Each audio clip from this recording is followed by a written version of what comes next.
Banish music? Please don't, plea millions of theater goers. Better not. Warn wise showman? Sure we will, declare industrialists who control canned music in the theaters. The public can learn to like records as well as orchestras. Anyway, that's what they're going to do. The Music Defense League, organized to voice the public's desire for real music, is approaching 2,500,000 memberships. Each vote counts more today than ever before. If you would like to see music restored to the theaters of your own hometown, sign and mail the coupon below. You get what I'm doing? The robot at the helm.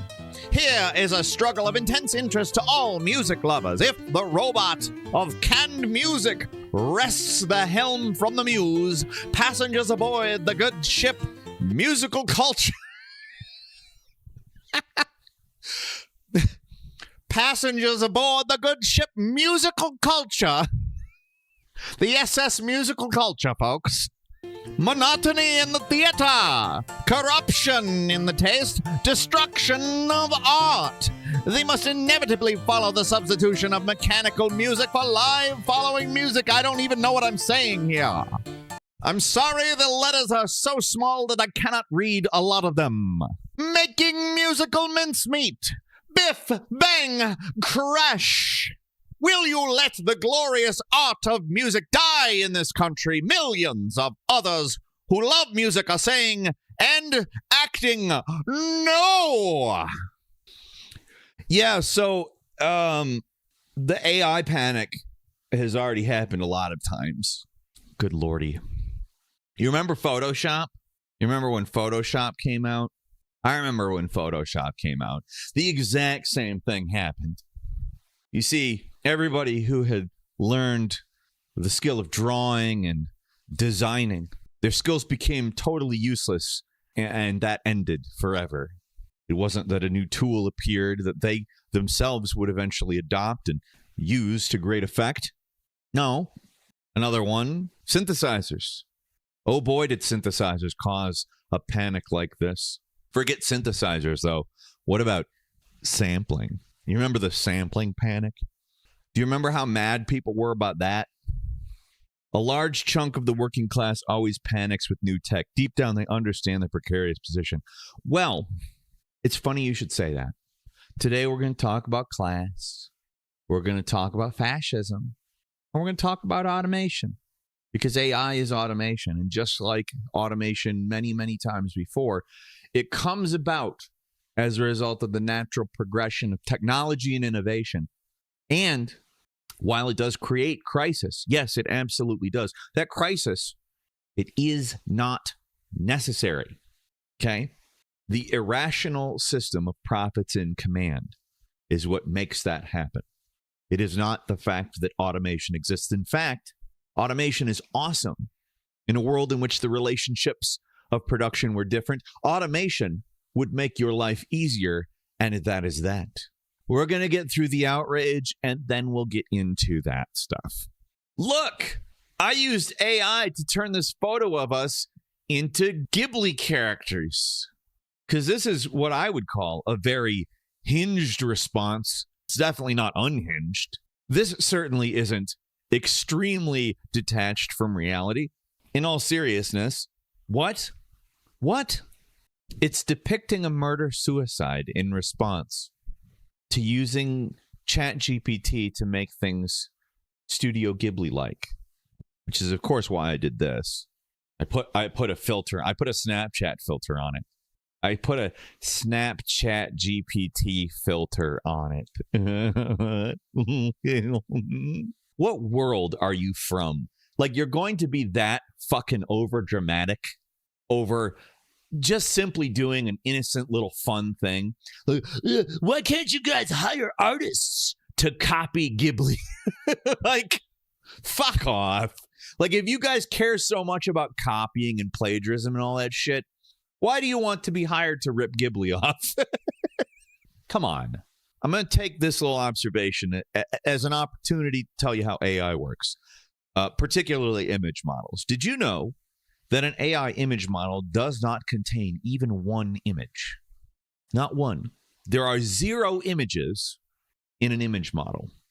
An image model works exactly like your memory works. Well, not exactly. It's electronic, where your memory is biological. Let me tell you what training an image AI model is, more or less in human terms. If you were to look at a bunch of images, you are training your brain on those images. When you go to reproduce one of those things, if you were asked to sketch it yourself, regardless of the amount of talent you have, the thing that you are doing is exactly what AI is doing. AI accomplishes it slightly differently. What it does is store parameters that act as the description of all the images, that what colors are prominent in a style, what things might be near each other, et cetera, although obviously down to much more detailed observations than that. But it stores descriptions of various relationships to visual elements, which is not storing an image. It is actually the computer equivalent of a memory. It is a description that is recalled later in order to produce something. Now, the difference between an AI and you, a human being doing that same thing, is that the AI doesn't really need any form of skills to reproduce that stuff, and B, an AI doesn't have life experience or sensory input. Those are the things that you have. Your memory is constantly trained on life experience and sensory input.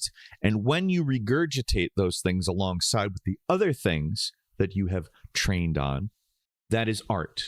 You are communicating your life experience, the things that you have taken in, to others via the things that you have learned how to do. So every single time one of these people say it's plagiarism, I have a problem with that, because what they say is that AI models are just stealing people's art. It's not. And again, if you think that just like using the same style as somebody else is stealing from them, then when you get commissioned to make a Studio Ghibli-looking piece, you're a plagiarist. You see what I'm saying? It is real-time sensory input that you are constantly processing. A large language model is trained once, and it is frozen at that point. In fact, that's the majority of compute. Everybody talks about how AI is melting the planet. It uses so much compute. It's actually not. AI is using about 1/10 of the energy that Netflix and other streamers use, or porn uses. Netflix and the other streamers combined use up about 0.3% of the world's energy production. Porn, online porn, uses another 0.3%. AI uses 0.04% of the world's compute right now. It's melting the planet. It's melting the planet. Okay, why aren't you mad about porn? Why is porn okay? Because it's doing way more melting of the planet if that's melting the planet. Why isn't Netflix and YouTube a big problem? It's like the plastic straw issue. If you like the taste of spitballs, if you love having spitballs in your mouth as you work them into little things to shoot at the girl you like's the back of her head in front of you, if you liked that taste, oh man, was drinking soda through a paper straw great? If you didn't, and most of the world doesn't like paper melting in their mouths. This is from Green Matters, which is obviously biased towards the environment. Plastic straws are responsible for just 0.025% of ocean plastic. Okay? Compare that to discarded commercial fishing equipment, which makes up, I used to say 40%, but I looked it up and they had updated the number. 44% of the plastic in the ocean is discarded used commercial fishing equipment. And they were telling us that to save the world, we were going to change over to paper straws. We weren't going to change over to a situation in which something was done about the discarded commercial fishing equipment. We are going to fix 25% of 1/10 of 1% of the plastic in the ocean, we were going to address that as a society, and that was going to make us all feel really good about doing something, about doing our part. And also, let's be completely clear. A turtle choking on a plastic straw is not hardly a problem compared to the amount of plastic we put in the ocean just from commercial fishing enterprise. And so, 40% of 1/10 of the electricity used in the world is AI. It's literally nearly 10 times as much goes to Netflix and streamers, and an additional 10 times as much goes to online porn. But AI's melting the planet. Yes, the point of today is that the moral panic surrounding AI is stupid. A new article from the new Socialist. AI, the new aesthetics of fascism. It's embarrassing, destructive, and it looks like shit. AI-generated art is the perfect aesthetic for the far right. Tommy Robinson tweets an image of soldiers walking into the ocean on D-Day. Britain's first co-leader produces imagery of Muslim men laughing at sad white girls on public transport. An AI-generated song combining kitsch Schlager pop with crude racial stereotypes makes it into the German top 50 and becomes number 3 on Spotify's global viral chart. Benjamin Netanyahu conjures a vision of an ethically cleansed Gaza connected by bullet train to the equally ephemeral Neom. Keir Starmer's Labour Party posts and then is forced to take down a video of its policies embodied by anthropomorphic animals. A few days later, they promised to mainline AI into the veins of Britain. The very next sentence is very interesting.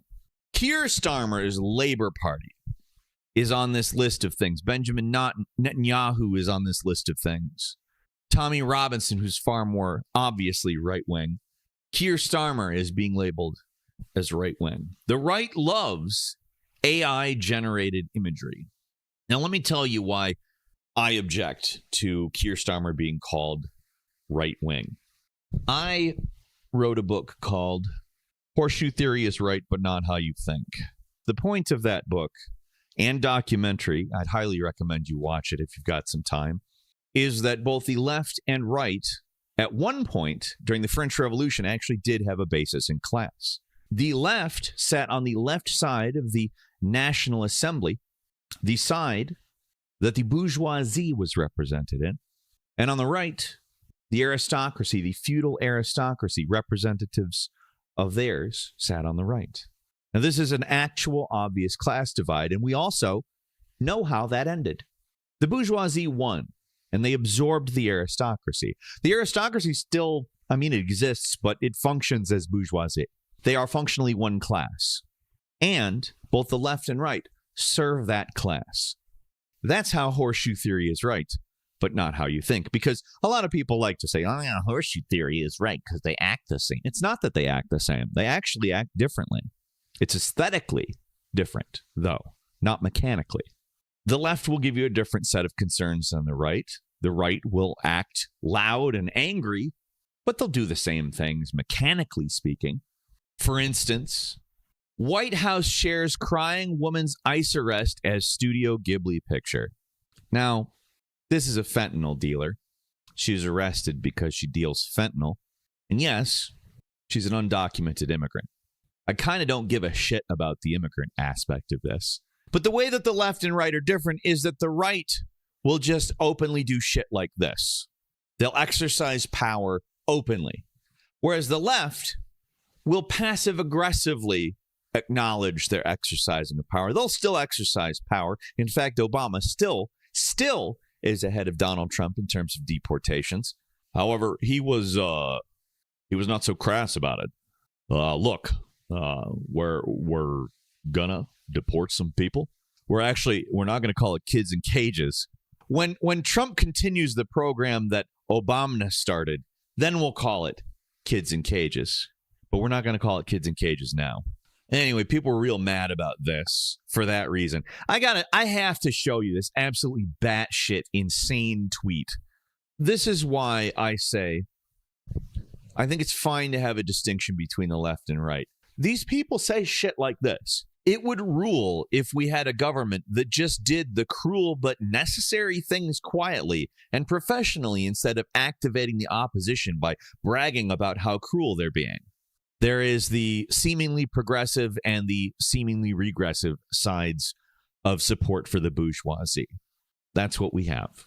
All of the other shit is aesthetic. And I really want to hammer it home. I don't really care if all of these leftists talk about how they hate the Democrats. Ultimately, they want you to vote for the Democrats. What's the difference? Yeah, I hate the Democrats, but we should vote for them. But the reason I don't like it is I don't like leftists trying to act as if the liberals are actually right-wing. No, they're the same thing, because the only thing that divides you is that you're passive-aggressive and the right is aggressive.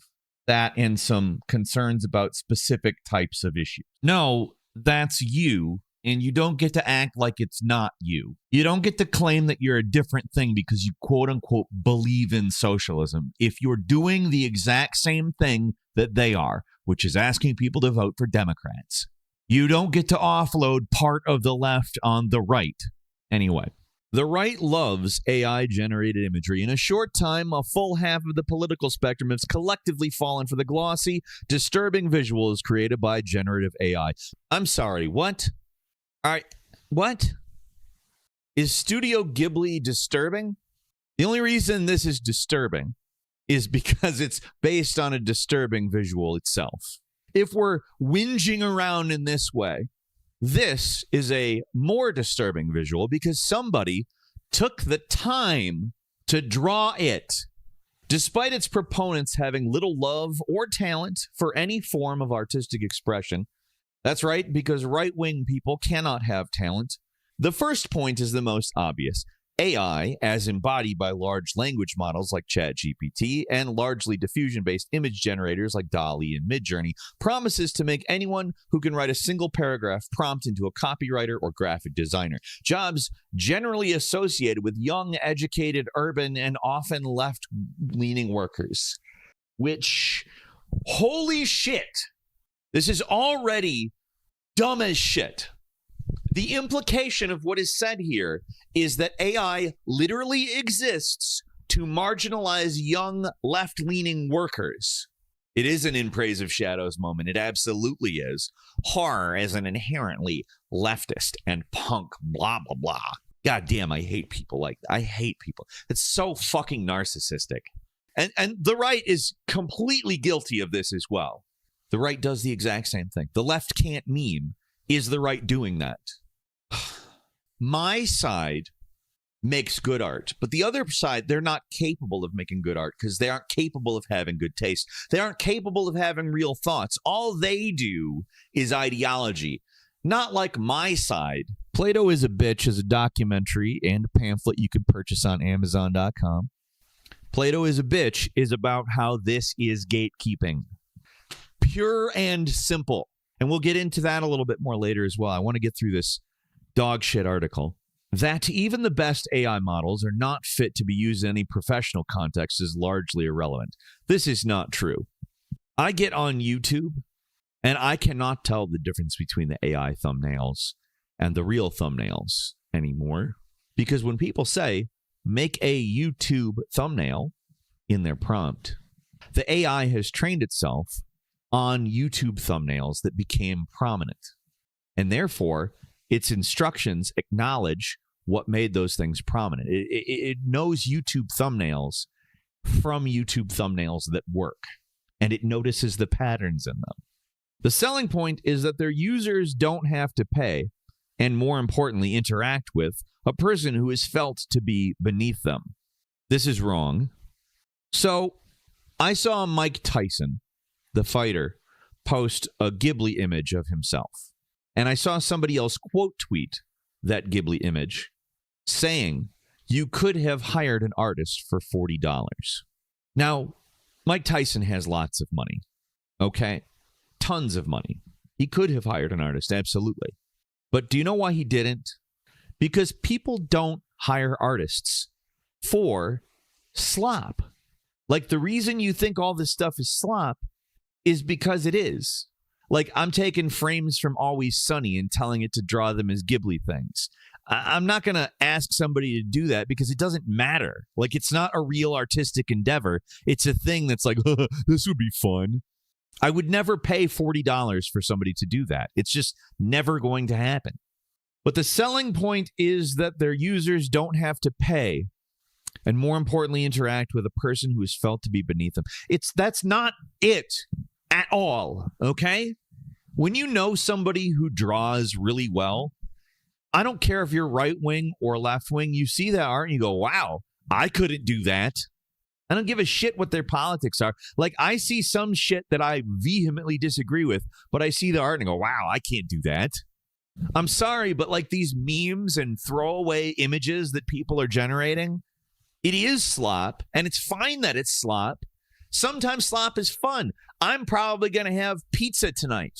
I'm not going to pay a bunch of money for Domino's pizza. I'm going to pay Domino's prices for Domino's pizza. Okay?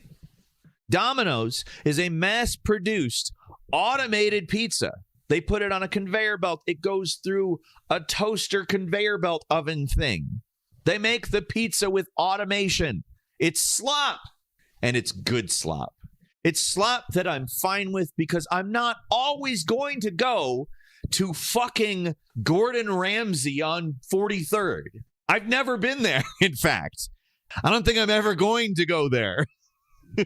So in a situation prior to AI, let's say that the right-wingers cannot draw Studio Ghibli stuff for themselves. How do they get their Studio Ghibli version of some meme? They clearly want the Studio Ghibli version of that meme. Who would they go to for that? They would have to pay somebody $40 to do it, right? Now, the thing is that worth $40? No. And that's the reason why they don't pay $40 for it. Not because they look down on those people. Like, they might look down on some left-wing artist that they disagree with, but that's not because of their art. It's because of their views. For relatively small groups like Britain First, hiring a full-time graphic designer to keep up with its insatiable lust for images of crying soldiers and leering foreigners would be clearly an unjustifiable expense. But surely world leaders can... Hold on. I made this right now. Isn't that fucking amazing? I can't go and do that in that amount of time. You get what I'm saying? Like, this is amazing. And to be frank, who did that harm? This is a model trained on me. And also, I would argue that training a model doesn't actually harm either. But surely world leaders capable of marshaling vast state resources could afford at least to get someone on Fiverr. Then again, why would they even do that when they could simply use AI and thus signal to their base their utter contempt for labor? God damn, I hate this shit. The reason that AI is a problem for labor is not that it is AI. Okay? The reason that labor is hurt by AI or automation or canned music or synthesizers or sampling or Photoshop, the reason why that's the problem is because we are paid based on having property that wins at market, as opposed to being rewarded for labor. Plagiarism takes a lot less labor. And if you're being rewarded based on labor, why would you want to do less labor? You wouldn't. The problem here is property. In this case, it's intellectual property, but it's really the property dynamic as a whole. That is the problem here.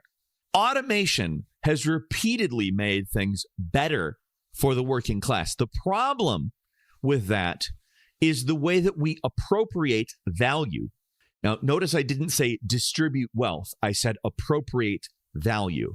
And the way that we do that, it's completely impossible to pay workers the same amount of value that they generate. And thus, when the product is out there being sold at full price, the worker ultimately, like, maybe they can buy a single unit of it, but ultimately the class of workers cannot buy back the product it creates.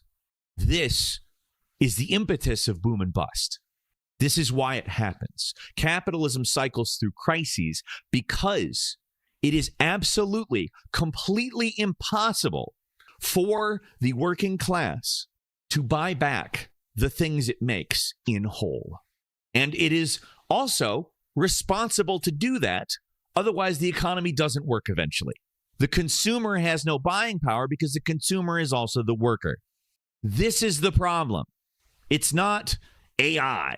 The people that are defending AI on the idea that they're defending artists are gatekeeping. They're telling us who and what is a real artist, which, by the way, is bad because we're doing transvestigations on real artists. Okay? My brother has a band called Appalachian Anarchy. He charted on the bluegrass charts above Willie Nelson. He's a bluegrass metal band. It's instrumental music. It's great. I love it. If you've ever seen the trailer for Revenge of the Savage Planet, his song is what's playing.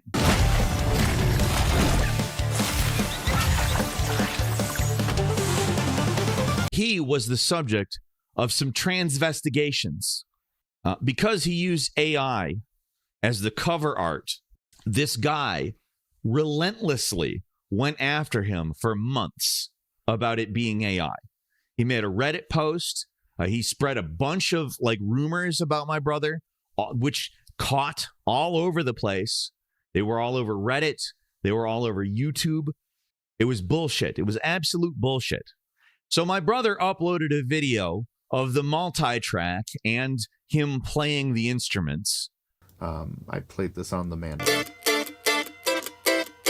But the RE20 is a pretty standard bass microphone. Anyway, here's the banjo sound. There's probably better banjo sounds out there, but I don't own them. I own this one. I'm in a good headspace.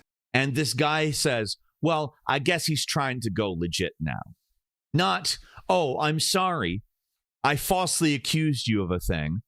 This is something that's happening not just to my brother. My brother is obviously somebody who's close to me, who I have firsthand experience and can explain the situation about. But it's something that is happening repeatedly all over the goddamn internet. I've seen it all over the place with drawings, with paintings, with songs. I've seen tons of, this is just AI, and it's not. But they do the exact same thing to them that they would if it was AI. That's what this AI is the aesthetic of fascism. That's a situation this creates. I'll tell you what's a contempt for labor. Inventing a witch hunt and going after people because you think they're AI when they turn out not to be AI. That's a contempt for labor. Very left-wing one, too. These people, might I add, are always leftists. For its right-wing adherents, the absence of humans is a feature, not a bug of AI art. No, it's not. Yes, there is a lack of humans, but that is not the thing that they're doing it for. Where mechanically produced art is used to draw attention to its artificiality, it can produce art the way right-wingers like it. Thomas Kincaid paintings, Soulless DreamWorks 3D cartoons, depthless imagery. Right-wing people have no way of discerning what real art is. They're just slop consumers. And the left, obviously the left aren't slop consumers. You ever watched a woke anything? That shit is slop too. I'm sorry if you don't think it's slop, but it's slop. Oh boy, is it slop. So here he goes into a couple of reasons why AI always fails.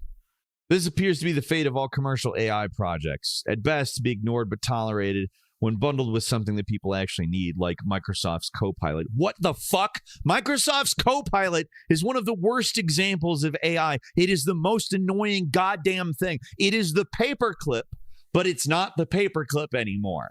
You're telling me that Microsoft's Copilot is something that people need, but you hate AI? Like, fuck, goddamn. Companies can't launch a new AI venture without their customers telling them clearly, nobody wants this. And yet they persist. Why? Class solidarity. The capitalist class as a whole has made a massive bet on AI. $1 trillion, according to Goldman Sachs, a figure calculated before the Trump administration pledged another $500 billion for its Project Stargate. Previous blah, blah, blah. I don't really care. It's just more whinging about how it's class solidarity. It's class solidarity. OpenAI is unable to make money on $200 subscriptions to ChatGPT. It always cracks me up, these anti-capitalists that are using capitalist class solidarity as their argument against something.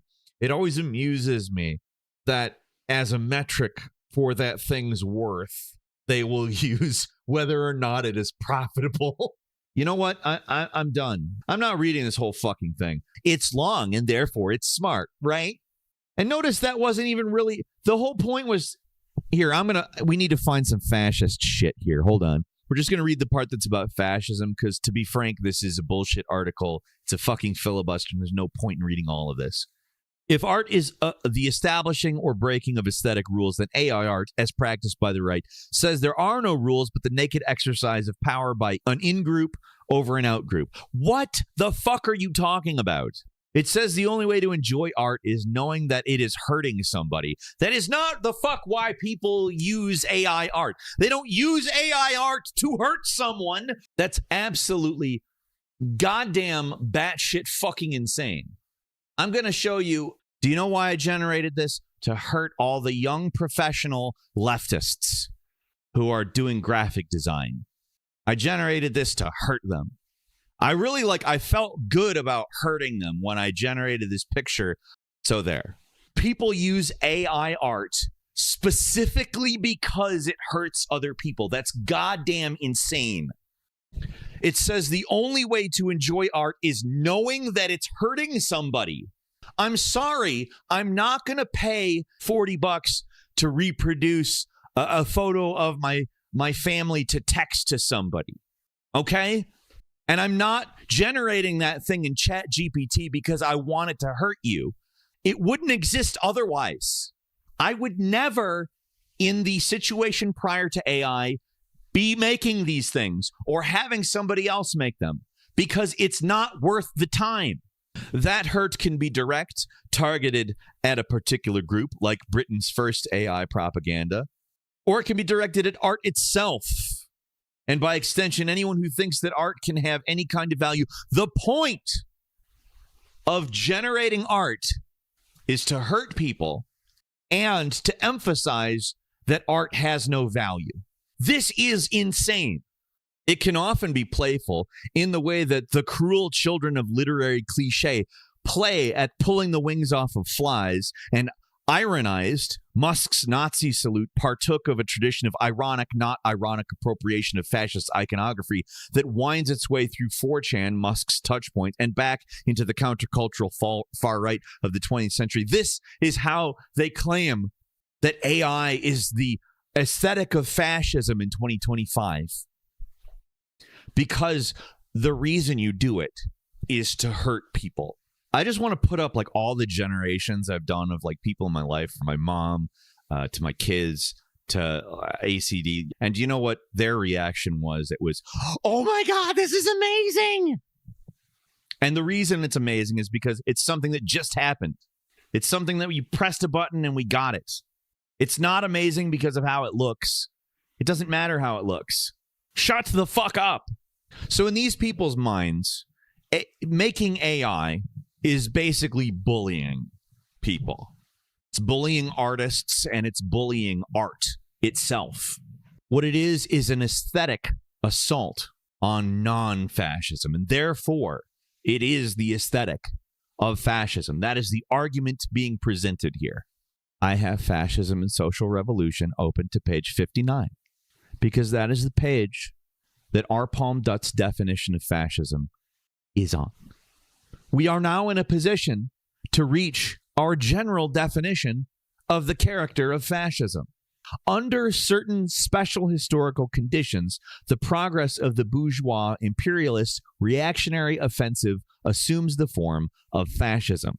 These conditions are instability of capitalist relationships, the existence of considerable declassed social elements, the pauperization of a broad strata of the urban petty bourgeoisie and of the intelligentsia, discontent among the rural petty bourgeoisie, and finally, the constant menace of mass proletarian action. In order to stabilize and perpetuate its rule, the bourgeoisie is compelled to an increasing degree to abandon the parliamentary system in favor of the fascist system, which is independent of inter-party arrangements and combinations. The fascist system is a system of direct dictatorship, ideologically masked by the national idea and representation of the professions. In reality, the representation of various groups of the ruling class, i.e., people who own in the professions, capitalists.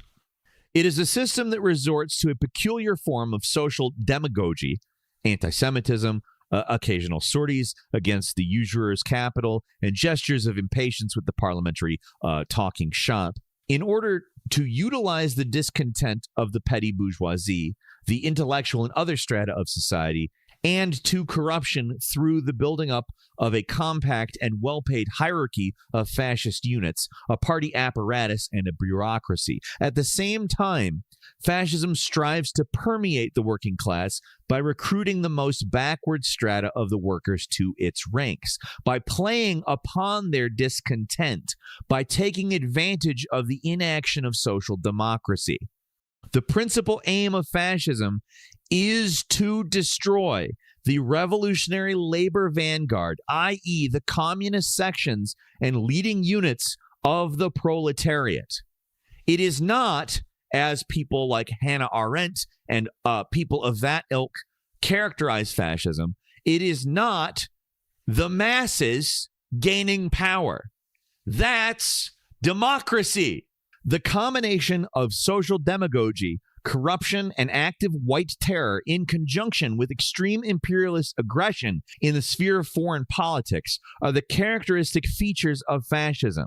In periods of acute crisis for the bourgeoisie, i.e., the boom and bust cycle, which is created by the problem I outlined earlier, fascism resorts to anti-capitalist phraseology, but after it has established itself at the helm of the state, it casts aside its anti-capitalist rattle, and it discloses itself as a terrorist dictatorship of big, not small, big capital. It is not the proletariat, and it is not the petty bourgeoisie which create fascism. It is big capital. It is finance capital.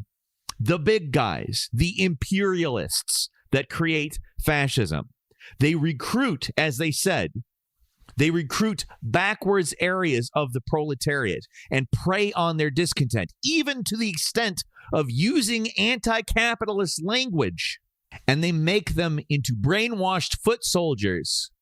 Now, if they didn't exist, if they didn't have the money and the power and the reach in order to do this, those backwards elements of the proletariat would simply remain discontent, or the revolutionaries of the day would recruit them and accomplish something against the big capitalists, against finance capital, against the imperialists. Fascism is the clamping down of a violent state on behalf of capital during crisis. It is a capitalist state which uses its power and influence to recruit from the lower classes where there is discontent. It uses their discontent and warps it, gives it ideology that says your discontent can be solved by this form of a state. It is not any specific form of ideology. That ideology doesn't have to mean anything. As said here, it can contain anti-capitalist language, which, what does all this whinging about AI contain? Usually anti-capitalist language. However, none of this is anti-capitalist. It moves us into a situation where we are arguing with each other over who is the real artist and attempting to enforce copyright law on each other. And they say, oh, that copyright law is necessary to protect small artists. That is a load of shit. Even in the H-Bomb documentary I wrote this polemic against, even in that documentary, he goes ahead and acknowledges that absolutely none of the lawsuits in the last 30 years which have attempted to use copyright law to protect a small artist have succeeded. Not one of them. The artist has a limited life. The artist will eventually die, and those rights to their work have to go somewhere. Either they have signed them away to a big company already, or they will go to their offspring who needs money themselves to exist. Eventually, those rights to the artist's work will go up for sale. And do you know where they go? They go to the big companies. Eventually, that's who owns it. The property dynamic enables the long game of enclosure of all intellectual property. That is the thing I am against. And that is the thing that all these people who are arguing, you're trying to steal the labor of the artists. All of those people are arguing in favor of a dynamic that will eventually lead to the big capitalists, the finance capitalists, owning their work. And it's because their work is property. It is capitalist property. Correct, dissident. That's exactly what it is. They're manufacturing demand for more stringent IP enforcement.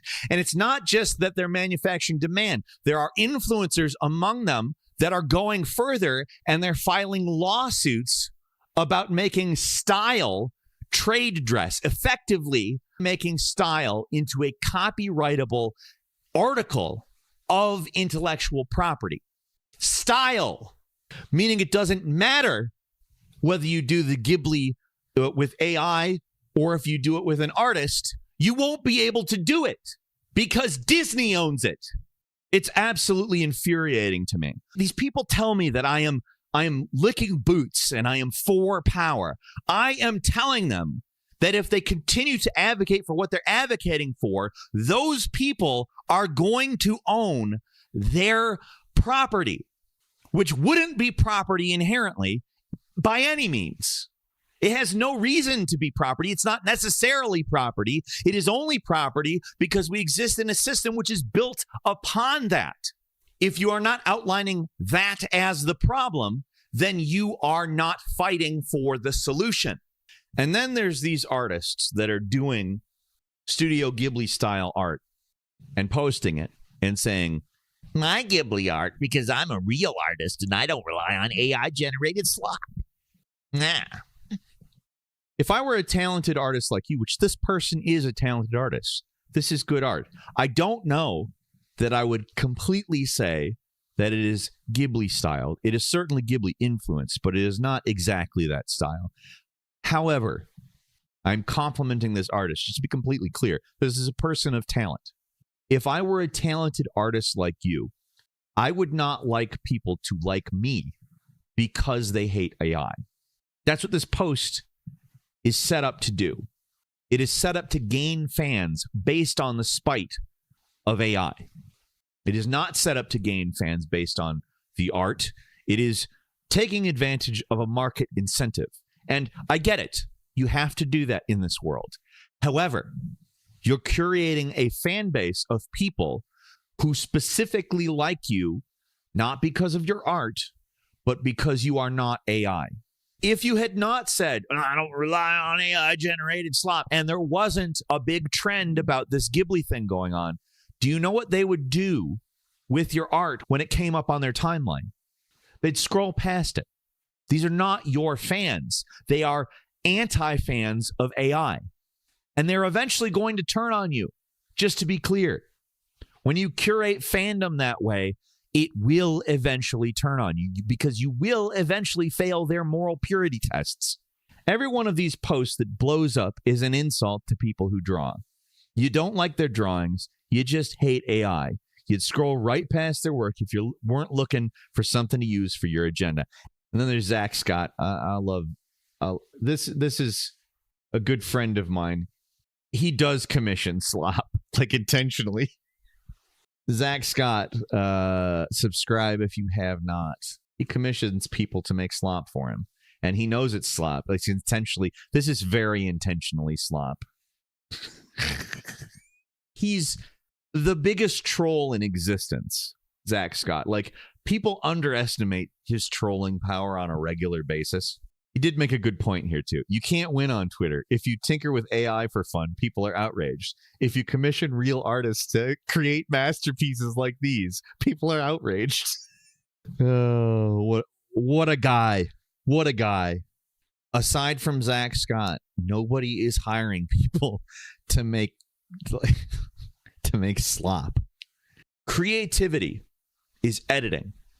Creativity is taking the big block of marble that is your life experience, your sensory input, and all of the other pieces of art that you have ever seen, and chiseling David out of it. It's subtractive because in your mind you have everything, and the piece of art you are making is a limitation on the scope of your memory and processing. You are creating constraints in order to express a pure, clear, and streamlined version of some aspect of you. And you are all of the things you have taken in. That's you. That's what creativity is. It is not creating a new idea that you pluck from the ether and that nobody has ever done before. There are only so many musical notes, and therefore there are only so many combinations of musical notes. I'm going to do something for you really quick. Pachelbel's Canon in D. I'm going to let it play for you a little bit, and then I'm going to make the point.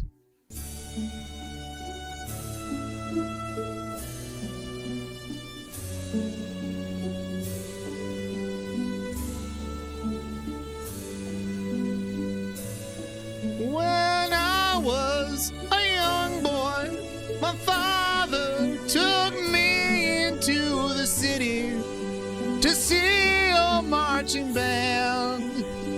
He said, son, when you grow up, would you be the savior of the broken, the beaten, and the damned? It's Pachelbel's Canon. There's only so many combinations of notes. Oh my God, this song sounds like this song, and that means it's unoriginal and bad. That's not how art works. Art is not plucking something wholly unique from the ether. It is a conversation that you are having with all of the other people in the world. But we live in a time in which community is disincentivized, particularly from these fucking leftists. These people who are supposedly all about uniting the class are instead arguing with each other over who owns what and how you're allowed to express yourself. I made that. You can't make that. You can't make a meme. Not with that thing. You're actually a bad person. I'm accidentally doing somebody's voice that I'm very happy I'm using right now because the person is actually a huge piece of shit and an anti-AI piece of shit at that. Now, let me tell you about how AI is fucking terrible. Yeah.